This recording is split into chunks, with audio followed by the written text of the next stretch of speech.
وأتحداكم أمام كل الناس أن تشرحوا لنا فقط ما جاء في الآية 25 من سورة النساء. الآية 25 من سورة النساء أمامكم، وأتحداكم أعطونا حل، أعطونا حل، نحن ما بنفهم بالدين، أعطونا حل. انظروا ماذا تقول الآية 25 من سورة النساء، وهنا المفاجأة الصاعقة أمامكم. طبعا هي الآية أنتم عم تعتموا عليها. تتحدث الآية عن ملك اليمين.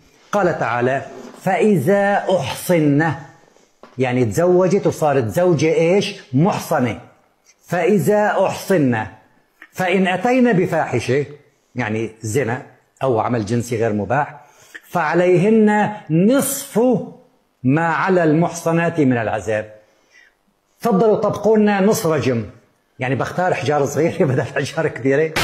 الفيديو ده خاص بأتباع الأستاذ علي منصور الكيالي، وأتمنى من جميع حضراتكم أنكم تشاركوا هذه الحلقة لنبين كيف يفكر هذا الرجل. الآية الكريمة التي سمعتموها الكيالي يريد أن يثبت من خلالها أنه ليس هناك حد رجم، بدليل أن الله تبارك وتعالى جعل على الأمة المتزوجة نصف ما على المحصنات من العذاب. فإذا كانت المحصنة يعني المتزوجة سترجم، فيكون نصف عذاب الأمة الجلد. إذن فحد المرأة المتزوجة كما يقول الكيالي فهو 100 جلدة، والأمة نصف ما على المتزوجات اللي هم المحصنات من العذاب. إذا كان معنى المحصنات في هذه الآية المتزوجات، فكلام الكيالي يكون صحيح، وتكون هذه الآية تنفي حد الرجم تماما.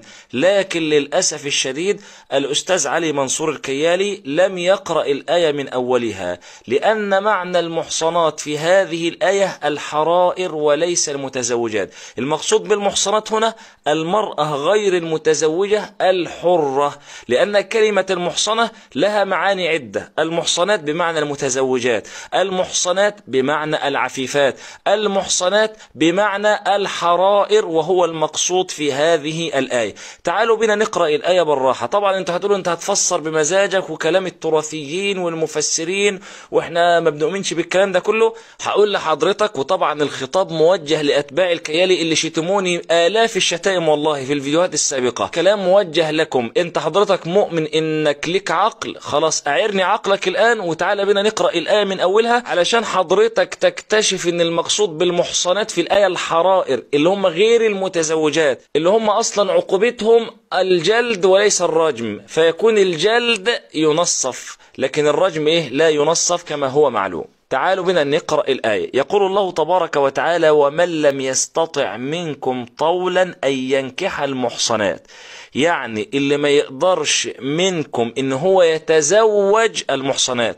ازاي هيكون معنى المحصنة هنا المتزوجة واحنا عاوزين نتجوزها اصلا؟ يعني من عجز، من لم يستطع منكم ان ينكح المحصنات، يعني أن ينكح الحرائر العفيفات، يعني اللي عاجز إن هو يتزوج بالمرأة المحصنة الحرة، تمام كده، عجز عن مهرها، فاحنا أحللنا له شيء آخر وهو أن ينكح الأمة. إذن هل اتفقتم إن المقصود بالمحصنات في الآية الحرائر أو المرأة غير المتزوجة الحرة؟ نعيد الآية تاني: ومن لم يستطع منكم طولا، يعني اللي ما عندوش قدرة أن يتزوج، أن ينكح محصنات، أن ينكح المحصنات. طيب ينكح المحصنة، يعني إزاي واحد هيتزوج واحدة متزوجة أصلا؟ لكن المقصود بالمحصنة هنا المرأة الحرة غير المتزوجة. ومن لم يستطع منكم، من عجز منكم عن نكاح المرأة الحرة لأن مهرها كبير عن الأمة، فقد رخص لكم الشرع في نكاح الإماء، فمما ملكت أيمانكم من فتياتكم المؤمنات فانكحوهن بإذن أهلهن اللي هم الإماء، وآتوهن اللي هم الإماء برضو أجورهن بالمعروف محصنات. هنا المحصنة معناها العفيفة بقى، محصنات غير مسافحات. دين عقلك بقى، محصنات غير مسافحات، يعني هو الأمة هنا لسه أصلا ما تزوجهاش. محصنات غير مسافحات يعني الكلمة وضدها، وهذا يسمى في علم البلاغة طباق، يعني الكلمة وضدها. محصنات غير مسافحات، يبقى محصنة التانية ديت بقى معناها يعني عفيفة. غير مسافحات ولا متخذات أخدان، يعني غير متخذات أصدقاء في السر، يعني اطلبوا العفة والعفاف في أن تتزوجوا الحرائر. طيب عجزتم عن الزواج من الحرائر فانكحوا الإماء. محصنات غير مسافحات ولا متخذات أخدان. فإذا أحصن، يعني الأمة ديت إذا تزوجت فعليهن نصف ما على المحصنات، شايفينها اللي فوق ديت، فعليهن نصف ما على المحصنات من العذاب. طيب المحصنة اللي فوق دي معناها إيه؟ زي ما قلنا الحرة غير المتزوجة.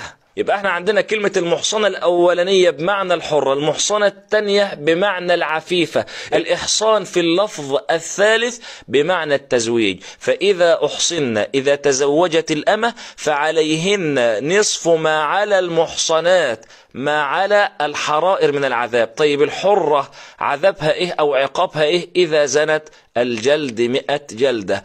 إذن الأمة عذابها كام أو عقابها إيه؟ نصف ما على المحصنات من العذاب، يعني 50 جلدة. ثم إن هناك نقطة أخرى، أن الله تبارك وتعالى أخبر في آخر الآية عليهن نصف ما على المحصنات من العذاب، اللي هو الإيلام وليس الجلد، وقد وضحنا هذا قبل ذلك. إذا باختصار هذه طريقة هذا الرجل في التفسير، حيث أنه اجتزأ جزء من الآية وفسره بما يراه عقله وهواه، ففسر المحصنة بمعنى المتزوجة، خلط بين معاني كلمة المحصنة، وكما قلنا المحصنة تأتي بمعنى المتزوجة وتأتي بمعنى الحرة وتأتي بمعنى العفيفة، وتفسر الكلمة حسب الجملة الواقعة فيها.